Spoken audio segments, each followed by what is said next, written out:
Nell'antico Egitto l'adolescenza aveva un inizio, una durata e dinamiche decisamente diverse da quelle odierne.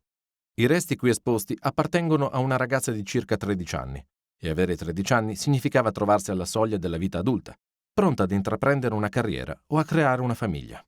Il suo nome era Meres e fu sepolta intorno al 2100 a.C., deposta sul fianco sinistro, come era usanza all'epoca, in un sarcofago che purtroppo non si è conservato, ma che doveva certamente essere decorato esternamente da iscrizioni per garantire alla defunta l'offerta e la protezione delle divinità per l'eternità. Ulteriore protezione era garantita da un amuleto, la cui presenza sotto le bende è stata rivelata dall'Attac. Il corpo della ragazza fu preparato con cura, avvolto in delicati teli di lino impreziositi da lunghe frange e protetto con una maschera funeraria in cartonnage, ossia composta da bende e gesso pressati, ricoperti da un sottile strato di intonaco dipinto. I resti di Meres furono ritrovati nel 1908 dalla missione archeologica italiana diretta da Ernesto Schiaparelli, nella vasta necropoli situata sulla montagna che domina la città di Assiut, circa 360 km a sud del Cairo.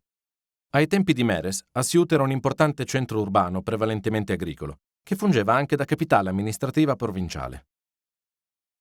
L'Egitto in cui Meres visse era caratterizzato dall'assenza di un forte potere politico centrale e Assiut giocava un ruolo fondamentale di controllo della frontiera fra due importanti stati regionali, Eracleopoli a nord e Tebe a sud.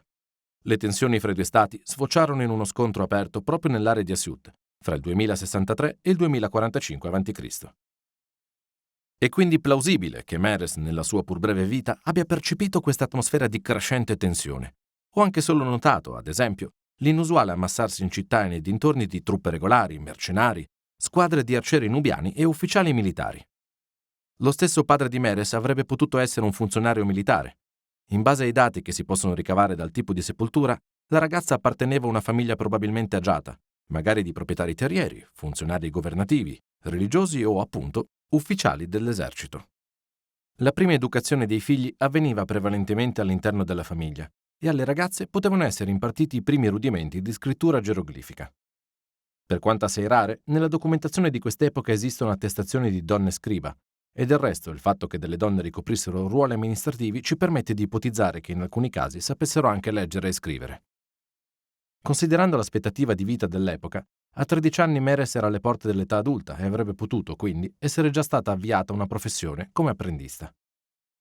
Nel 2000 a.C. il ventaglio di possibilità offerto alle donne comprendeva le professioni di balia, governante, parrucchiera, truccatrice, dama di compagnia, ma anche tessitrice, produttrice di birra, mugnaia, lamentatrice funebre professionista, sacerdotessa, corista, musicista o danzatrice. Quello che la signora Hirer manda a dire.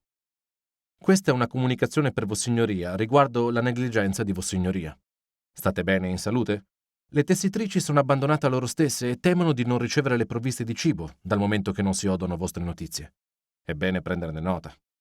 Questa è una comunicazione per Vossignoria riguardo a quelle inservienti che sono qui impossibilitate a tessere vestiti. La vostra presenza è richiesta.